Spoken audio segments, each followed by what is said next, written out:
Привіт. Як справи? Ви тут на презентації? Да. Серйозно? О, клас. Доброго дня. Несподівана зустріч. Да, А ви зараз клас. американською новою працюєте? Ні, в Education USA. О, класно. Класно. О, так смішно. Навіть менше, ніж ми думали. Ага. Фух. Я здивований, що не дуже багато людей. Угу. Ну нічого. Там 14-го знову щось буде, так? Да, кожного четверга, 5 години в американському домі. Будь ласка. На різні теми, будь-які. Класно. Все?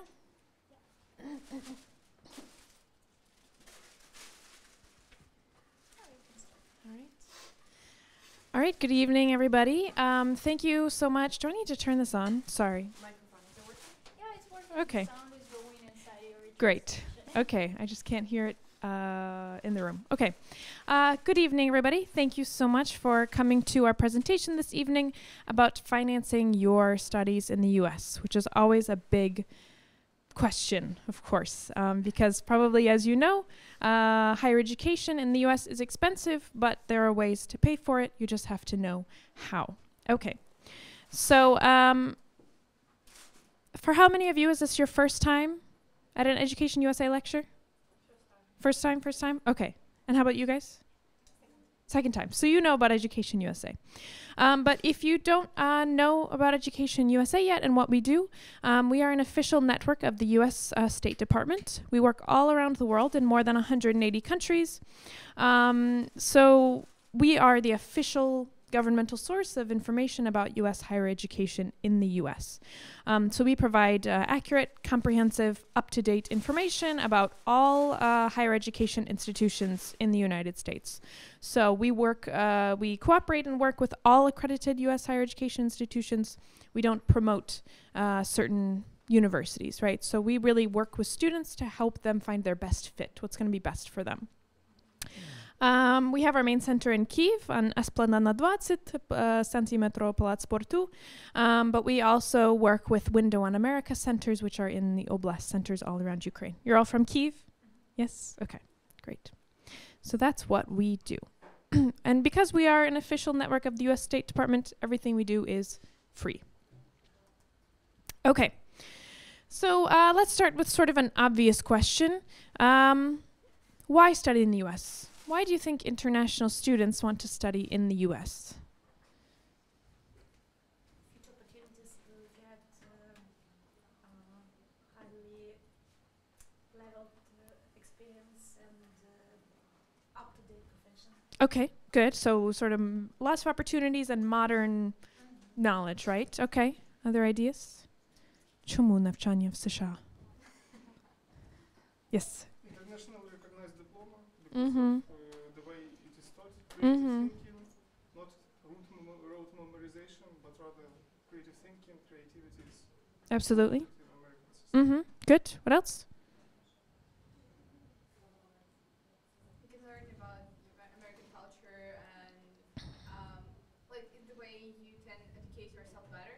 Mm-hmm. It's not just like education about some basics, but education of like you educate about yourself.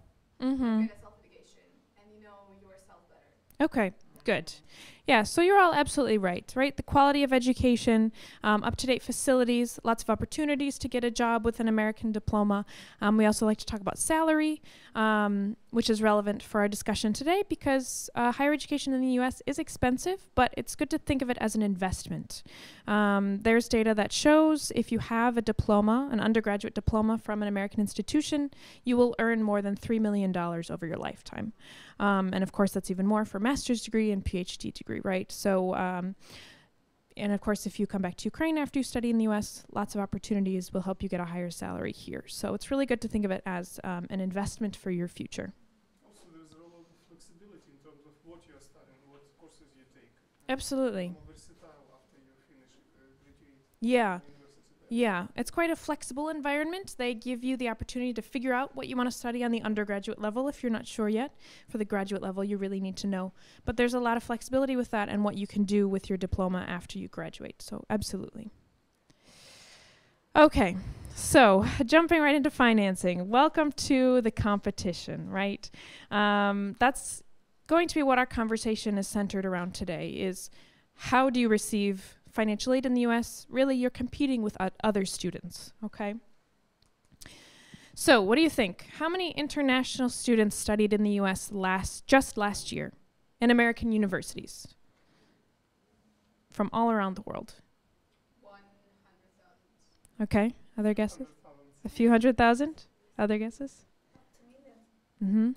Over 1 million, about 1.1 million students from all around the world went to American colleges and universities. So the US is the most popular country for international students. More international students study in the US than in any other country. Here we have on our map how many Ukrainian students studied in the US. What do you think last year? How many Ukrainian students? 2,000. You must know that. Yes, you're absolutely right. Just a little bit less than 2,000, about 1,950. Our number went up this year. So almost 2,000. 1/5, 1/6 of all the amount. No, it's 2,000. 2,000. Yeah. Yeah, that would be amazing. I hope someday 1/6 of all international students would be Ukrainians. That'd be great. But really, 2,000, maybe you're thinking, oh, 2,000, це не дуже багато. But that's 2,000 Ukrainian students like you, like your kids, right? Like you, who found the right institution for themselves, who found financial aid, and who are now studying. So we see here on the map, this is self-reported, so this is obviously not all 2,000 students, but this is where many Ukrainian students study. So you can see they're all around the country. What country has the most students studying in the US? China, India, and I can't remember what number 3 is. I think it's another Asian country, but China and India by far send the most international students. Yeah. Why US government is interested in international students? That's a great question. Actually, we're going to talk, well, there's a difference between why the US government is interested in international students and why US institutions are interested in international students. For the US government, the reason we're under the State Department is because this is good for international relations, right? It's exchange. It's good for America, for Ukrainian, or any international students to come, right? Because it adds diversity to our college campuses. We get to learn more perspectives, right? We have a lot to learn from Ukrainian perspective, so it's good for us to sort of expand our worldview in the US, and it's good for American students also to study abroad in Ukraine, in China, in Italy, anywhere, right? Because those American students get experience abroad, come back, share their experiences at home. So really it's all about exchange and the kind of international relationships we can build through educational exchange. For US colleges and universities, we'll talk about that a little bit later. But anyway, so about over 1 million international students, 2,000 Ukrainians. You have to remember that's who you're competing with, right? Okay, so let's talk about some important vocabulary that will be necessary during this presentation, okay? How about tuition? What is tuition? It's like kind of a fee. Це просто вартість навчання. Просто навчання, okay? How about tuition waiver? Do you know this word waiver? So when they waive something, that means they say you do not have to pay it, okay? We'll talk about this later. But sometimes financial aid will come in the form of a tuition waiver where they say we completely waive the cost of tuition. You do not need to pay for tuition, okay? In-state tuition and out-of-state tuition. What do you think this refers to? Because it speaks for itself. Mm-hmm. If it's inside of the state where the university is, then the state is, then the tuition goes to state, I guess. Is something, yeah, almost there, yeah. So for public institutions, державні університети, there are usually two prices, two different tuitions. There's in-state tuition for students from that state. And then there's out-of-state tuition for students not from that state, which will be international students, right? So I'm from the state of Michigan. So for me, it is very cheap to study in the University of Michigan because it's a state school. I'm from Michigan. I pay taxes to the university, so it's cheap for me to go there, right? But for students not from Michigan, this includes students from California, students from Texas, students from China, students from Ukraine. They will pay out-of-state tuition, okay? So make sure that as an international student, you are looking for state universities, for державні університети, make sure you're looking at the out-of-state tuition, okay? There are some universities actually that offer in-state tuition for international students. Minnesota, I believe, is what has some universities that offer this, and I believe Florida does as well, which is a great opportunity to take advantage of. But you have to do research carefully about what each state offers for international students, okay? So be careful about that. For private universities, there's one price. В приватних університетах є одна вартість навчання, okay? Room and board. Що це таке? Проживання, харчування. Точно. Yeah, so room and board is everything you're living, whether it's in a dormitory, гуртожиток, or in an apartment, right?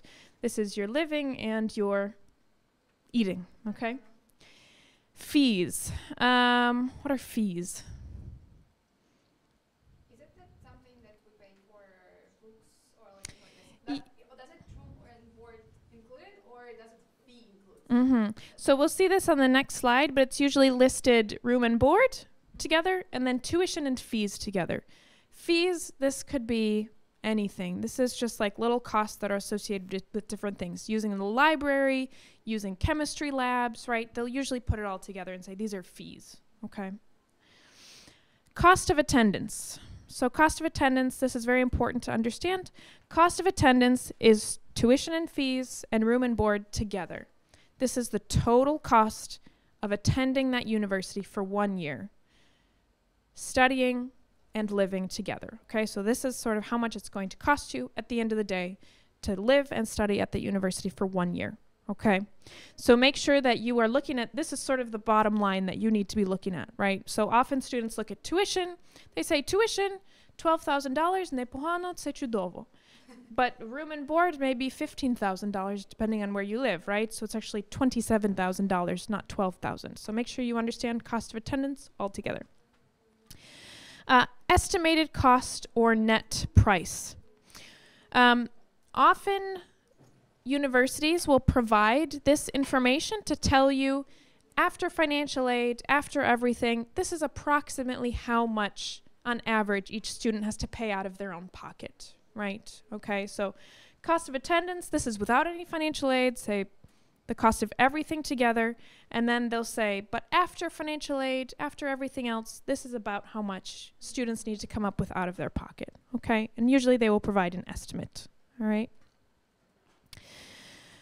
Sticker price, this is sort of a synonym for cost of attendance. This is what we say, like if you saw this university in the supermarket, this is the tag you would see on the shelf saying, this is how much it costs for 1 year, right? Usually on average. There are ways to make the sticker price lower. This is usually just an average, but we'll talk about that later, okay? Financial aid. Фінансова допомога, right? This can be in different forms. We'll talk about this during the presentation, okay? Need-based financial aid. Again, we'll go into details about this later, but this is financial aid that is based on your financial need in your family, right? So universities, usually if a student or a student's family rather has higher financial need, they try to provide some money to help support that, okay? Merit-based financial aid. This is financial aid that is related to your academic achievements. Okay, so if you're a good student, you have good test scores, everything like that, they will give you financial aid, okay? All right, we'll go into more detail about these later. I'm so very sorry. Can you close the door? Thank you. Okay, need blind admission and need aware admission. Okay. Most universities in the U.S. are need aware. What does this mean? This means that when they are considering your application or your student's application, they look at the student's financial need. Okay. So for example, if they have 2 students that have the exact same profile, they have the same grades in school, they have the same test scores, they have the same everything the same. If one student has a financial need of $20,000 and one student has a need of $5,000, which student do you think they will take? 5. Right, because that student is cheaper for them, right? So we'll talk about that a little bit more later, but that's what that means. That means that they are basically going to accept the student. If the students are exactly the same, they will accept the student who costs less for the university, right? But there are some universities that are need blind, which means they do not care about your financial situation. They evaluate students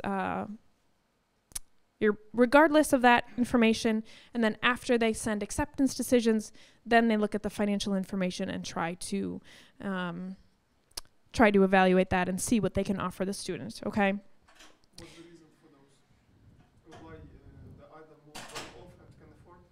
Yeah, so there are some universities, probably the ones you've heard of in the US, that are need blind and offer to cover full financial aid. They say we're need blind, and once we find out whatever your need is, we promise to cover it. These are schools like Harvard, Princeton, Yale that have tons of money. So they say, we don't care what your need is, we promise. It's sort of like, if you're good enough to get into our university, we'll completely pay for everything, okay? But these are universities that are need blind and say they will cover everything. Not all need blind universities promise to cover everything. It just means they do not take your financial aid into consideration when they're making an admissions decision, okay? All right, any questions about this vocabulary before we move on? About the there was one the estimated cost.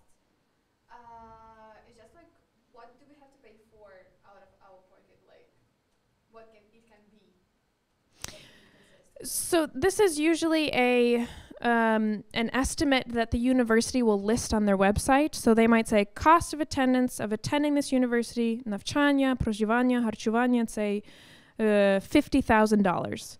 But the net price on average for most students is $20,000. So like 25,000 they cover?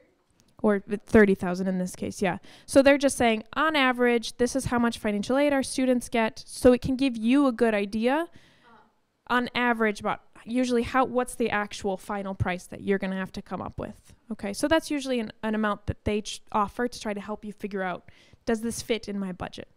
We'll go into this in detail a little bit later. Okay, good.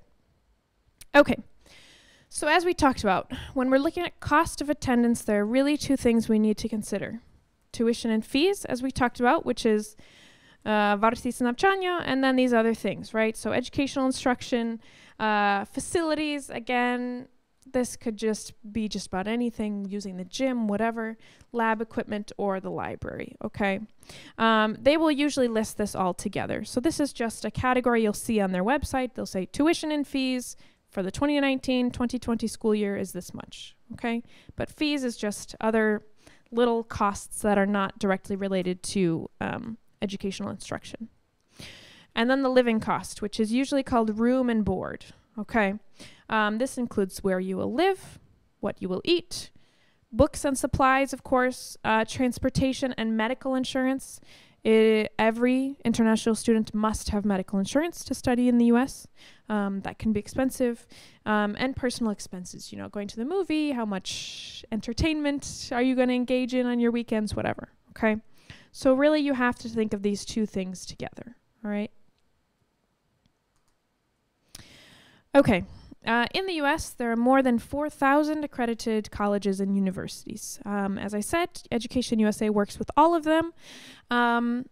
They're all quite different. Okay, there are state universities, private universities, big universities, small, religious, non-religious, specialized, women's colleges, community colleges. So there's a lot of options. And we're not going to talk today about how to choose a university because that's not our theme for today, but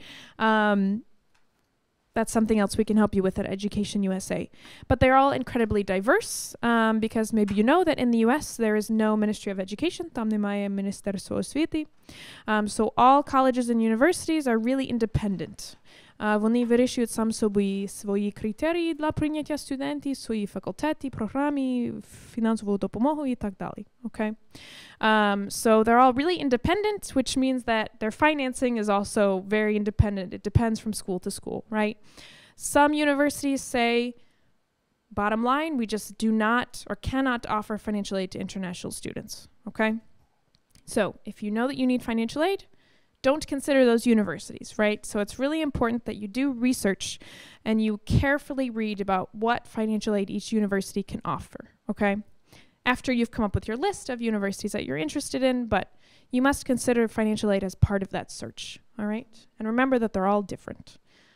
Question. Mm-hmm. Is that somehow related to states that vote for Democrats or Republicans more? For example, That's interesting. Republican states may be more conservative with accepting international students. Is there a relation to that? That's an interesting question. I don't have data on this, but I would say just anecdotally from being an American, I would say that a student should definitely consider what kind of experience they want to have in the States when they're thinking about that. So, for example, studying in the Deep South in Mississippi is going to be very different from studying in New York or even Oregon or something like that. But in my experience, at least working here at Education USA, I haven't seen that any more conservative or more liberal states make different decisions about accepting international students, in my experience. But the students should think about what kind of experience they want, right? Living in Portland, Oregon, which is very liberal, kind of hippie city, is going to be very different than studying in, Dallas, Texas, right? Okay. So let's dig in a little bit more about financing your studies. So the first thing you got to figure out is, what do I need to pay for, right? And we've talked about this a little bit already. Tuition and fees and room and board. These two things together. This is what we call cost of attendance, right? Or sticker price, right? There are also admissions costs. We aren't going to go into too much detail about those, but you have to remember that applying to colleges and universities also costs money. Right? It costs money to take TOEFL or IELTS, SAT, ACT. Many universities charge just an application fee where you have to pay for them to evaluate your application. Applying for your visa once you're accepted to a university costs money. So make sure that you're also thinking about those costs from the beginning as well. Okay. So once you figure out what exactly you have to pay for, we're talking mostly about these two categories today. Then you have to identify financial resources, right? And the first place to start is, what are my own costs? What can the family contribute? Because really you'll have to base all of your decision making off of that, right? That's really the first source to look at. And the more you can contribute, the better. Because again, if they have two students who are equal, one student can pay $10,000 for their own education, one student can pay $0, right? Obviously, the university is going to pick the student that is cheaper for them, unless it's need blind admissions, right? Which we talked about. Then there's college financial aid, which again is something you should take into consideration when you're searching for colleges and universities, right? Do these universities offer generous financial aid or not, right? And then there's external financial aid. This could be in a lot of different sources. This could be external scholarships, sponsors, foundations, governmental scholarships, government exchange programs, loans. This could be just about anything. And you can find scholarships out there for almost anything. There are scholarships for people who are tall. There are scholarships for people who play sports. There are scholarships especially for Ukrainians. So there's a lot out there. You just kind of have to be willing to search through some stuff, okay? But again, this could be, I'm being a little bit sort of flippant about it. There are a lot of scholarships out there, but these can be different sources, right? Government, private sponsors, donors, Ukrainian diaspora in the States. It could be almost anything, okay? But these are the three main things that you got to think about that you can put together to sort of come up with cover that full cost of attendance, right? And then once you figure out these sources of financial aid, you have to apply for it, right? So sometimes universities, again, sometimes universities have separate financial aid applications. So you apply to the university and then you have to fill out different documents about financial aid. Some universities say, when we review your application, we'll consider financial aid at the same time. Okay, so make sure you know what they expect. Make sure you're eligible for these financial aid. So let's say, for example, that a university says, for our top scholarship, you must have a an SAT score of 1,500 or higher. If you have an SAT of 1,300, don't apply for that scholarship, right? I mean, it seems obvious, but really think, am I competitive, right? Am I competitive for the scholarship? Don't waste your time if you don't fit what that university or what that scholarship is looking for, okay? Good question. This is the one of the admissions exams for U.S. colleges and universities. So it's a standardized test. There are two main ones for undergraduate admissions, the SAT and the ACT. It's kind of like the ЗНО, but again, вони не керуються урядом США, вони незалежні, і не всі університети вимагають результатів цих тестів. Просто залежить від університету, okay? What are these tests about? Like math or some language styles? Like, what is it about? All of the above. Oh. So it's a general it's a general knowledge test. So the SAT and the ACT, these are general knowledge tests. They have sections on math, science, like reading, linguistic, reading comprehension, things like that, and a writing. Some you can get it with a writing section. And then there are subject tests for specific subjects, like from physics or biology or something like that. We'll have a session on standardized tests after the new year, so come back. But again, make sure you understand what each university requires, because more and more universities are actually becoming test optional. And they say, we don't think standardized tests are the best way to evaluate knowledge, so we don't require them. But I'll be honest with you that if you want to get good merit-based financial aid, you really need to take those tests to show your test results, to show that you're a good student, right? Documents and deadlines, it seems obvious, but make sure that you are filling out all the right documents that are necessary to receive financial aid and stick to the deadlines. Americans love deadlines, and we're very strict about them. So if it says you must turn this in by 11:59 p.m. on December 1st, if you turn it in at 12:05 a.m. the next day, it's too late. They can't help you, okay? And some of these financial aid documents can be confusing, but again, make sure you understand what they're asking for. Ask Education USA if you have any questions about those, but just make sure everything's in order, okay? Oops. Okay. So going into a little bit more about sources of funding, personal or family funds, we talked about that. U.S. colleges and universities, this is need-based and merit-based financial aid right from the college or the university. Governmental financial aid, again, this could be in a lot of different forms, but usually we're talking about U.S. government exchange programs, at least from the U.S. government, right? So, for example, there's the Fulbright program. Maybe you've heard of the Fulbright program, where they cover all the costs for receiving a master's degree in the United States, right? So I have some rozdаткові матеріали with information about government sources of aid, but that can be an option as well. Usually those sources of aid are competitive, right? So you need to apply for them. It's a competition, but that can be one source. Private financial aid, this could be any number of things. Maybe you have family in the United States and they're able to be a co-sponsor for a loan or something like that, or they're willing to help cover costs of studying.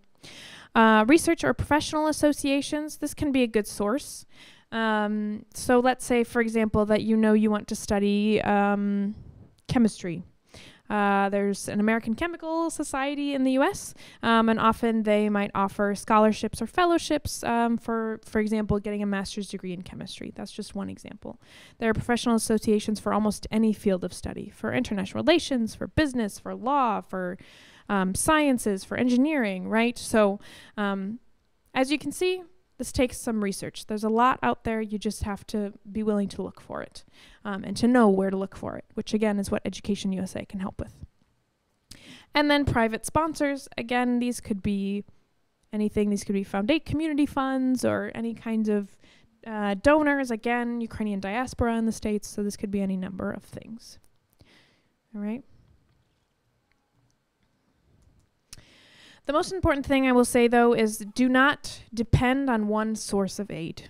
You really need to combine all sources of financial aid. So for example, when I studied, even as an American student, I obviously had my personal funds. I received financial aid from the college. I took out loans. I also worked while I was studying, and I applied for outside scholarships from community funds and things like that, right? So that's 5 different sources of financial aid that I had to kind of put everything together. So don't put all your eggs in one basket, as we say. Make sure you diversify your sources, right? Okay, so let's talk about calculating financial need, all right? So remember these terms. We've got cost of attendance. We know what that is. Вартість навчання, проживання, харчування, все разом. Expected family contribution. That's what the family can contribute. Loans, again, and work and study, so on campus. So the great news is that, especially at big universities, there are lots of opportunities to work on campus. Але зазвичай на студентську візу ви не можете працювати за межами кампусу. Okay, so don't just assume I'll get a job at McDonald's, Starbucks, Forever 21, whatever, and pay for my studies that way. On a student visa, you cannot work off campus in general. There are some exceptions to that if you're doing curricular practical training, but we're not going to go into that right now. But often there are lots of opportunities to work on campus, and this could be anything. This could be working in the library, working in a cafe on campus, even working in the dormitory, the hurtojitok, sitting at the front desk, helping people come in, whatever. So that can be a great opportunity to earn some extra money. This will not cover the full cost of studying, right?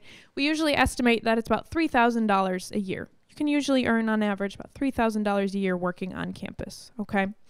And sometimes this will be a guarantee as part of your financial aid package. They might say, we guarantee you a job on campus, or you might just have to go to the school when you get there, when you get to the college and start searching for open positions. But they usually have, these online portals where you can search for positions. So that can be a help. $3,000 a year, it's not bad, okay? So to get your financial need, right, you need to take the total cost of attendance, subtract your family contribution, subtract any loans, subtract any, work study, and then figure out, okay, so what's my financial need? And then you can start looking for universities that are able to match the financial aid that you need, or look for outside grants and scholarships, all right? As we said before, the more you have to contribute, the better, right? So let's look at an example. I know you guys are smart, but when I do this sometimes with high school students, they don't quite understand how this actually looks. So let's say cost of attendance is $35,000. That's tuition plus room and board, right? This is the sticker price. Let's say your family can contribute, and this is per year, not eek, okay? So let's say expected family contribution is $8,000. You can get a loan from a co-sponsor in the US for $2,000, and you hope that you can work on campus. That's about $3,000, right? So we've got the remaining financial need is $22,000, right? So that means that you should be looking for universities that can if this is the university you're looking at, you should be looking to see if that university could potentially offer you up to $22,000, or again, looking for other external scholarships and things like that, right?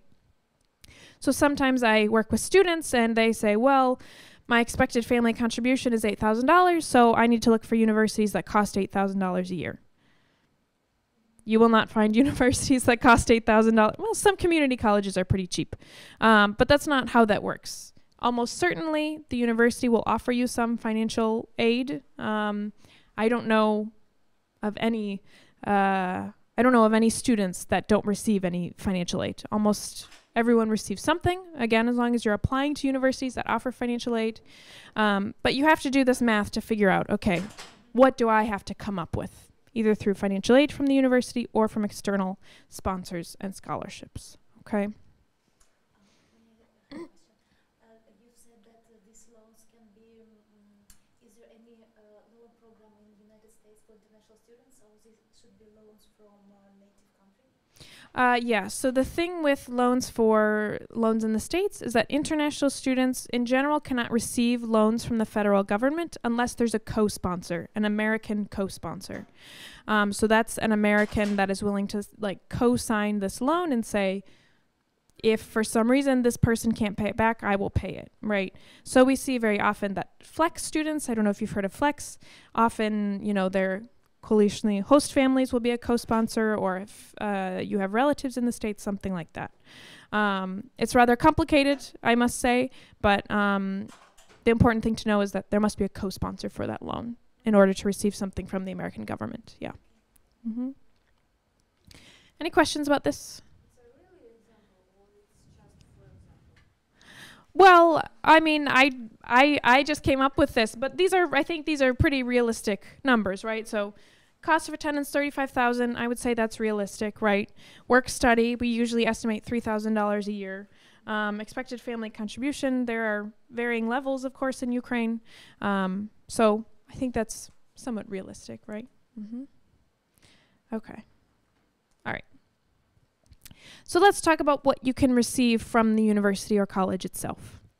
So there are merit-based scholarships, right? As we talked about, це пов'язані з оцінками, з результатами тестів, right? So if you're a good student, you have good grades in school, you do well on TOEFL or IELTS, you do well on SAT or ACT, they will give you money, right? Yeah, it's great. There are usually guidelines. Most universities will provide guidelines. They'll say, for our top merit-based scholarships, you need to have this GPA, these test scores. So they kind of tell, again, this is about you matching yourself with the profile of the school. Am I competitive to receive good financial aid from this school? For this merit-based scholarship, what's the assessment of the scores in Ukraine that is done to evaluate the level of those scores? Mm-hmm. I know there are a lot of private organizations that do assessment of foreign education. Yeah. Mm-hmm. What is required? Mm-hmm. So you're talking specifically about like the transcript, right? Like the Yes. grades on the transcript, yeah. So most universities have their own internal systems for understanding international grades, right? Because they receive transcripts and diplomas from India, from Brazil, from France, whatever. So they know how to evaluate those. Occasionally, a university will ask for an external evaluation. They'll say, please take your transcript to this external service, have them evaluate it, send it back to us. Але це рідко відбувається. Usually they just do it internally. They have their own system. So with transcripts, all students need to do is translate it into English. And then the university will translate the grades into the U.S. grading system. Yeah. Mm-hmm. Good. Okay, so then there's need-based scholarships. Again, most universities will require you to fill out a financial form, a financial profile. They'll ask about your parents, the student's parents' salaries, assets, things like that. How many children are in the family, right? So they understand the family's costs. And then based on that profile, that assessment, they will try to offer you something. Again, not all universities promise to cover everything, okay? So if you show on your financial profile that you have $20,000 of need for that university, that does not necessarily mean they will offer you $20,000, unless it's one of these need-blind guarantee universities that say we will pay everything. But usually they can try to find something else. And especially if you're a good student, they will want you to come to their university, and we'll talk about that later, okay? Athletic scholarships. Students can get scholarships to play sports at colleges and universities.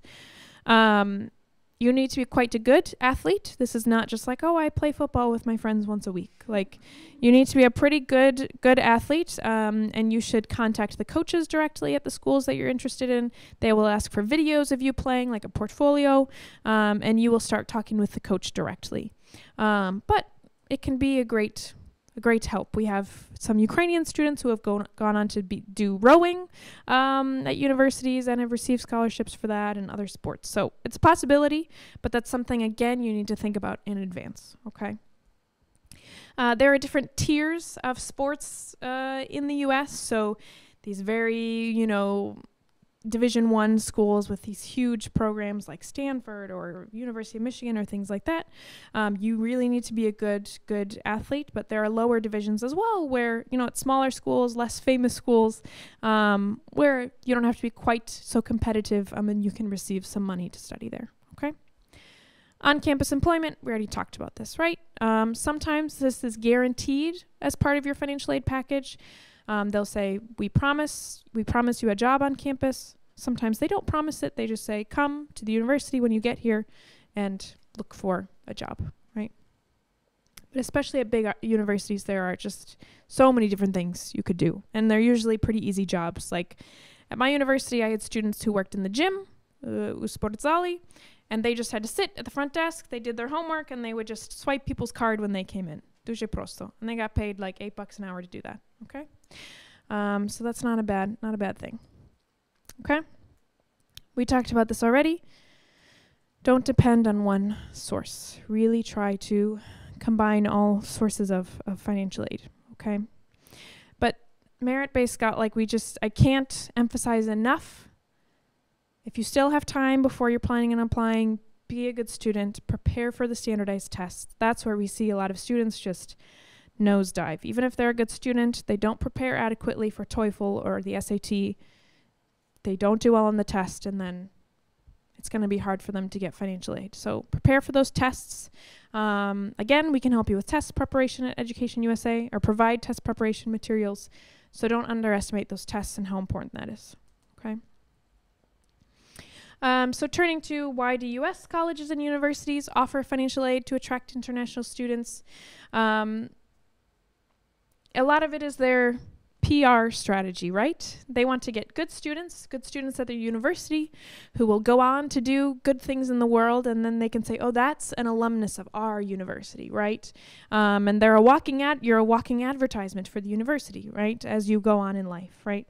So it guarantees good outcomes, right? They can say, students from our university go on to, I don't know, work in the government or do important research or write books or something like that, right? So they make an investment in students to get good outcomes that will boost their notoriety. Let's put it that way. So the college expectation, right? They want to see not only that you're going to be a good student for 4 years, but they also want you to have an active social life on campus to add to the life of the campus.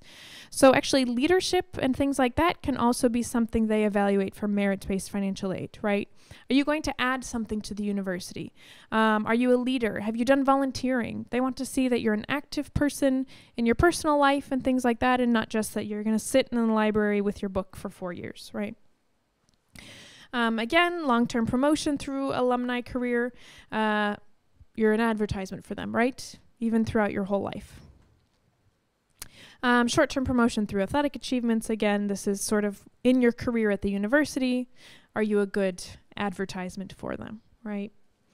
And this is important to know because students really need to carefully match themselves with the college or university, right? So if a university can see that you have done your research about that university, you understand what kind of experience you're going to have there, you understand why you're a good fit for them, why exactly you want to go to their school, they will see that and they will want to accept you all the more, right? They can tell when a student has written one essay, one application, and just sent it out to 12 colleges.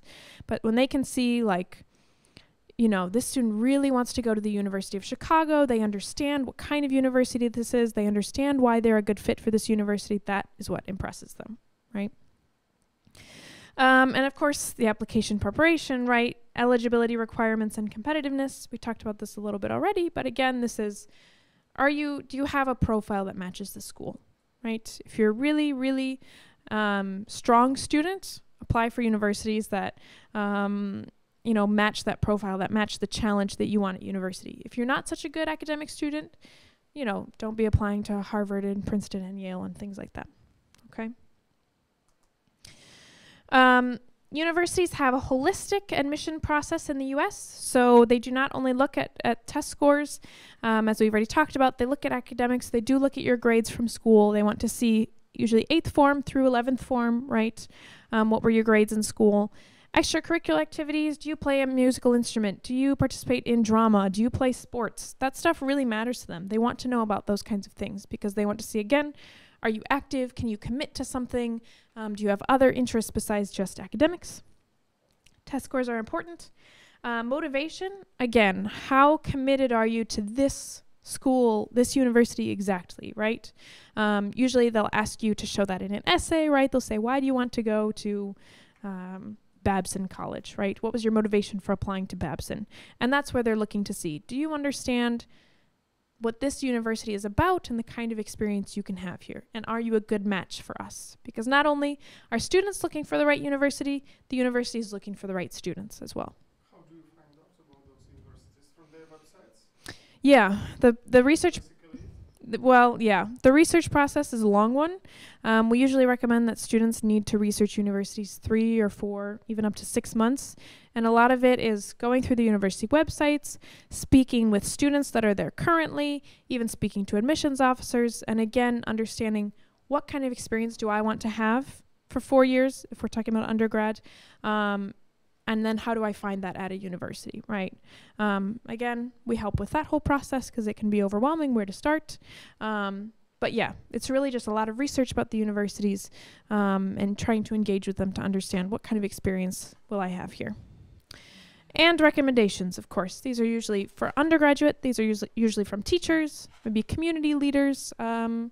You know, if you've done a volunteering project, someone who can speak about your work outside of school. If we're talking about master's, PhD programs, this is professors, employers, things like that, okay? So this is how they can see, you know, what do other people think about this person? Not only what does this person think about themselves, but what do other people think about them? Okay. What do you think? Who, between bachelor's, master's, and PhDs, bachelor's, say, bacalaureate, right? Master's, magistra, PhD. Who is likely to get the most financial aid? Or master. I think PhD. Why do you think PhD? Well, no, they can actually work. Mm-hmm. They're less dependent. I guess, yes, bachelor's degree. Mm-hmm. Your first guess was right. PhD students, because why? Because they have some worth Value. for the university, right? If they're going to do some important research or write a book, right? Again, the university can say they graduated from our university. That's not to say that bachelor students can't receive financial aid. It just means that a lot of PhD positions are fully funded, and that's not the case for bachelor students, right? And also, like, not a lot of people are going for PhD. That's and, like, true. the amount of people who are going for bachelor's degrees, like, Yeah. much higher. Yeah, so again, it's all about competition, right? I see. And Mhm. master students, someone who already has education, maybe has worked, maybe has proven success. Yeah. So there is no chance Mhm. to be a successful Yeah. student and promote university life. Yeah. So again, that's somewhere in the middle. There's usually can be pretty good funding, more funding for masters than for bachelor students. So yeah. How about when we're comparing STEM? What is STEM? That's math, the sciences. Yep. Yeah, technical. Science, technology, engineering, mathematics, social sciences and humanities, or medicine and business. STEM, I guess, gets more, of course. Because why? There's a lot of development in these Math, fields. physics is difficult. Yeah, there's a lot of development in these fields, lots of opportunities to get jobs, right? It's growing, always growing. Biology, Mm-hmm. Yeah. bioengineering. Again, that's not to say social sciences and humanities can't receive financial aid. I studied history and theater, and I received rather generous financial aid, okay? So I'm not saying go study chemistry even if you hate it, just so you can get financial aid. Make sure you study what you like, but if you're a STEM student, that'll be, and if you're a woman in STEM, that's even better. Yeah. And students in medicine and business, насправді, yeah, if you want to study medicine, the US is probably not the best place to do it. Let's put it this way. If you want to become a doctor, a practicing doctor, it's a very long process in the US, like 12 years of higher education, and there's not a lot of financial aid because doctors are some of the highest paid professions in the United States. So the logic is, yes, you'll pay a lot for your studying, but in a couple years you'll pay it all off because you'll make a ton of money as a doctor. So just something to think about. All right. How can you save? There are a lot of ways to save money. You can ask, we're talking about admissions costs, in this case, application fee waivers. It can be as simple as writing to the admissions office at the university and saying, you know, I'm from Ukraine. Ukraine is considered a low-income economy country by the IMF. Can I get an application fee waiver? Worst case is they'll say no. But a lot of cases they say, sure, no problem. And these application fees can be I've seen them as low as 25. I've seen them as high as like 105, right? So let's say you're applying to 10 universities and they all have an application fee of $50. That's $500, right? But if you can write to them and say, can I get a fee waiver? Again, a lot of times they're like, sure, no problem. You just have to ask. So that's a good way to reduce that cost, just by asking. When we're talking about actually the cost of attendance, you can save on housing by living off campus. Usually dormitories are more expensive than living in an apartment, right? Find some friends, find some other international students, get a house or an apartment together, and you can save a lot of money. Meal plans and dormitories can be quite expensive. Is it because it's safer there? No, it's just since they're providing everything for you, they're going to charge more for it, right? So like, yeah, It's just more convenient. yeah. So again, you have to think about what kind of experience do you want, right? You're more centralized if you're on campus, right? Off campus, you might feel a little more disconnected, but it really depends on the university. I went to a very, very small college where if I lived off campus, I would have felt kind of outside the community. But at big, large universities, especially in cities, almost everyone moves off campus after the first year, right? So it just depends on what kind of experience you have. But generally speaking, living off campus is a lot cheaper. Graduate early by taking more courses, right? You can sort of take on a big workload if you're ready and maybe graduate a semester early or even a year early. And again, then you won't have to worry about living costs for that semester or that year that you can finish early, okay? Attend a community college. We are trying to talk with students about community colleges because these are a great option if finances is a big concern for you. Community colleges are two-year colleges, дворічні коледжі. Там не можна отримати ступінь бакалавра, очевидно. But you can study there for 2 years and then transfer to a 4-year college or institution, or 4-year college or university. Ще 2 роки, через 4 роки у вас ступінь бакалавра. Чому це робити? Тому що community colleges набагато дешевше. Набагато. Okay. Especially if you're not sure exactly what you want to study. We're talking about undergraduate level, right? This is only for undergraduates. If you're not sure what you want to study, it's a great idea to go to a community college, take some general courses, your economics, your math, your English, your history, figure out exactly what you want to study, and when you have a good idea, then transfer at the end of 2 years. And you can save a lot of money that way. Mm-hmm.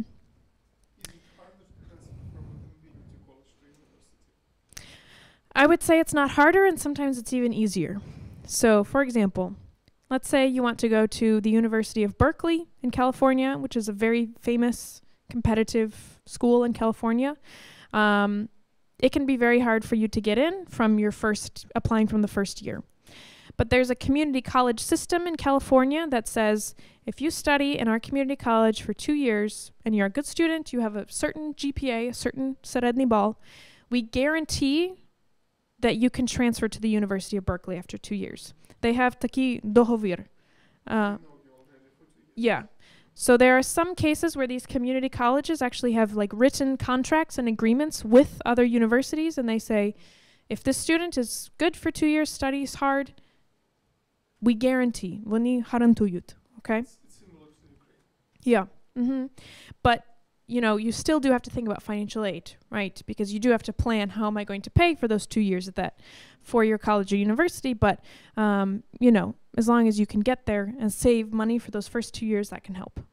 With graduate early, you save not on tuition fees, but you save on the living. Right. Because tuition fees depends on the courses. Sure. Yeah, because if you're taking extra credits, you'll have to pay extra for those. But you can save on the living fees by not living there for an extra semester. And work on campus, we talked about that. So your path to success. Apply to universities that match what you have to offer. Again, match your profile to what the university is looking for. Show off the best sides of yourself. I didn't really know how to translate this into English, but it's like правильно подати себе, right? Yeah. So make sure that I don't know how to say it better. Okay. I applied to multiple diverse universities. Again, Make sure that your university list is not only these top 10 Ivy League schools. Apply to a diversity of universities of various competitiveness levels, so you always have a backup plan. Якщо є щось не так, okay? Combine sources of financial aid, we've talked about that, and submit the right documents and follow deadlines. This seems obvious, but really that's important for American colleges and universities, okay? All right. Here are some resources. We have a lot more resources that we can send you at Education USA, but these are some of the main ones for searching for financial aid. The global site, our Education USA global site, is a great source. They have lots of resources there. But make sure that you communicate with financial aid advisors at colleges. Their job is to speak with prospective students and answer your questions, okay? So if there's something you're not sure about, you don't understand, please reach out to them, ask them. You can usually find their contacts on the university websites. Make sure that you do your research. Make sure you look through their websites carefully. Don't ask them something that is easily answered on their website. But if you're really not sure about something, they're there to help you, okay? Okay, are there any questions? Just one to understand properly. This financial aid, this is not a loan. There is nothing to give back after education. This is like scholarship without any Yeah. Yeah. Excuse me. These merit-based scholarships from the universities, that's correct. They will say, you know, this is a scholarship, this is a grant, here you go, have this money. When they offer need-based financial aid, sometimes this may be in the form of a loan, but they will explain that all in the financial aid offer. But when we're talking about, for the most part, when we're talking about financial aid directly from colleges and universities, this is a scholarship, you do not need to pay it back. The only case you need to pay it back is if they say this is a loan. But again, this is usually for American students. They say this is a loan from the US government. For international students, since in most cases you will not be eligible for that, you don't have to worry about that. And again, external scholarships from these outside foundations, things like that, these are scholarships, yeah. Is there a way to get a video record of today's presentation or this PowerPoint? Yes, this will be on our YouTube channel. The best thing to do is, here is our contacts. So this is our сайт українською мовою. До речі, там можна записатися на консультацію з нашими радниками. Знову ж таки, все, що ми робимо безкоштовно. І ми можемо говорити з вами по телефону, по скайпу, як вам зручно, про будь-які питання стосовно вищої освіти в США. З початку до кінця, okay? So that's our Ukrainian site. This is the global site. Again, lots of resources there for starting your journey, figuring out what to do first. We're on Facebook. This is where you can find all of our events and presentations. Our YouTube channel, там, де всі наші попередні лекції на різні теми. Fields of studies, як обрати університет, просто будь-що там. We're on Instagram and email. Telegram channel is our newest addition. But anyway, if you would like the lecture from today, it will be on our YouTube channel, or just email us here. Say, can I get a link to the lecture, and we can send it to you. Okay. That's it. Awesome. Thank you guys so much for joining us. Будь ласка, якщо у вас є будь-які питання, звертайтеся. Раді і готові вам допомогти. Thanks, guys. Who funds Education USA? Government or universities too? The government. The government. Yeah. Thank you.